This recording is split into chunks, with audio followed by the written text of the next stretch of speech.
Good morning, students. Myself Yashika, your political science teacher. Welcome to all of you in our political science class of 11th standard. As you know, we are starting our first chapter, Constitution, Why and How, of our political book.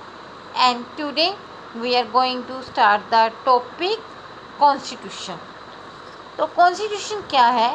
Constitution is a written document. तो constitution एक written document है। कभी कभी कुछ country में unwritten भी होता है। That contain the rules and regulation by which a country is govern. तो जो सेट ऑफ डॉक्यूमेंट्स होते हैं, रिटन डॉक्यूमेंट होते हैं, इसमें कुछ रूल्स एंड रेगुलेशन लिखे होते हैं जिनके द्वारा हमारी कंट्री को गवर्न किया जाता है, चलाया जाता है। It is also called soul of democracy. तो कॉन्स्टिट्यूशन को हमारी कॉन्स्टिट्यूशन का सोल बोला जाता है, डेमोक्रेसी का। It is set of rules so countries can adopt it to run their own countries according to them. तो कॉन्स्टिट्यूशन में क्या है? Set of rules and regulations होती हैं जिनको फॉलो करके हमारे जो कंट्री के लीडर्स होते हैं वो क्या करते हैं? कंट्री को चलाते हैं। To run their own country, जो हमारी कंट्री को गवर्न किया जाता है, तो जो कॉन्स्टिट्यूशन में रूल्स एंड रेगुलेशंस लिखे जाते हैं उनके द्वारा कंट्री को गवर्न किया जाता है। So next topic is why do we need a constitution. हमें कॉन्स्टिट्यूशन की नीड क्यों है? Because it provide a set of basic rules for the coordination amongst member of society. तो जो हमारा कॉन्स्टिट्यूशन है वो हमें क्या प्रोवाइड करता है? बेसिक रूल्स प्रोवाइड करता है कोऑर्डिनेशन के लिए, जो हमारे सोसाइटी में मेंबर का कोऑर्डिनेशन बनाने में हेल्प करती है। मतलब जो हमारी सोसाइटी में, हमारी कंट्री में जो पास की डिवाइडेशन की गई है, तो कॉन्स्टिट्यूशन के ज़रिए उन सभी पार्ट्स में, ऑर्गन में कोऑर्डिनेशन बना रहता है। Constitution specifies who has a part two make decision in a society.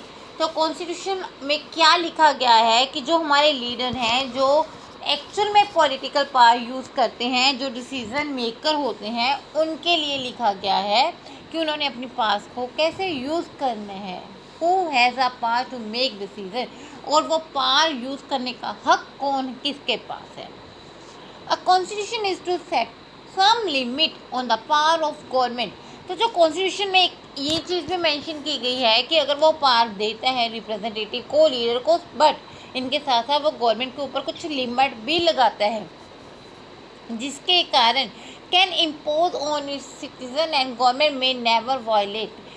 कि अगर गवर्नमेंट कुछ ऐसे रूल्स बना रही है, कुछ ऐसा लॉ बना रही है जिससे सिटीज़न के जो राइट्स हैं वो वायलेट हो रहे हैं, तो वो कॉन्स्टिट्यूशन उनको लागू ही नहीं होने देता। मतलब वो हम हायर अथॉरिटी के पास जाके जुडिशरी उनको लागू ही नहीं होने देती। ये कॉन्स्टिट्यूशन ने उनके ऊपर लिमिट लगा रखी है। इट मीन्स अगर गवर्नमेंट के ऊपर पावर किसकी है? जुडिशरी की। अगर जुडिशरी को लगता है कि ये वाला लॉ मतलब सिटीज़न के लिए वायलेट कर रहा है उनके राइट्स को, तो वो लागू ही नहीं हो पाएगा।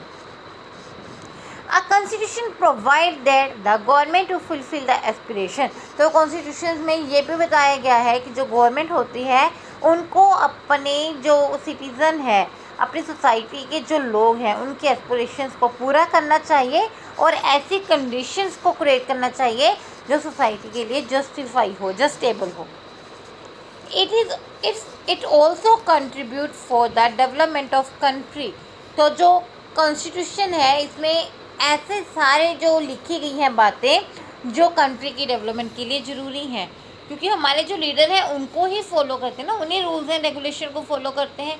तो कॉन्स्टिट्यूशन में जो ऐसे रूल एंड रेगुलेशन लिखे गए हैं जो कंट्री की डेवलपमेंट के लिए ज़रूरी हो। So next topic is how was the Indian constitution made. तो constitution was made by the constituent assembly which had been elected for undivided India. तो constitution was made by the, किसके द्वारा बनाई गई? एक कॉन्स्टिट्यूएंट असेंबली के द्वारा बनाई गई थी, which had been elected for undivided India, जिसमें मतलब अनडिवाइडेड इंडिया के बेस पे इलेक्ट किया गया था। It held its first meeting, इसकी जो फर्स्ट मीटिंग थी कॉन्स्टिट्यूशन के बनाने के लिए 9 दिसंबर 1946 को हुई थी, and reassemble as constituent assembly for divided India on 14 August. तो फिर से दोबारा उसके ऊपर मीटिंग की गई। तो उसके दोबारा जो सेकंड मीटिंग का टाइम था वो था 14 अगस्त 1947। Its member was chosen by indirect election by the members of provincial legislature assembly। जो कॉन्स्टिट्यूशन को बनाने के लिए जो मेंबर थे उनको कैसे चूज़ किया गया? बाय इनडायरेक्ट इलेक्शन मेथड के द्वारा चूज़ किया गया। लेजिस्लेटिव असेंबली में से मेंबर्स को चूज़ किया गया था। that had been established under the Government of India Act 1935। और उनका इलेक्शन कैसे हुआ था? जो गवर्नमेंट ऑफ इंडिया का एक्ट है 1935 उसके द्वारा उनका इलेक्शन किया गया था, जिन्होंने कॉन्स्टिट्यूशन बनाया था। The Constitution Assembly was composed by the plan proposed by the Committee of the British Cabinet। जो कॉन्स्टिट्यूट असेंबली थी वो एक प्लान पहले पूरा बनाया गया था जो ब्रिटिश कैबिनेट ने दिया था कमेटी के द्वारा, known as the cabinet mission plan.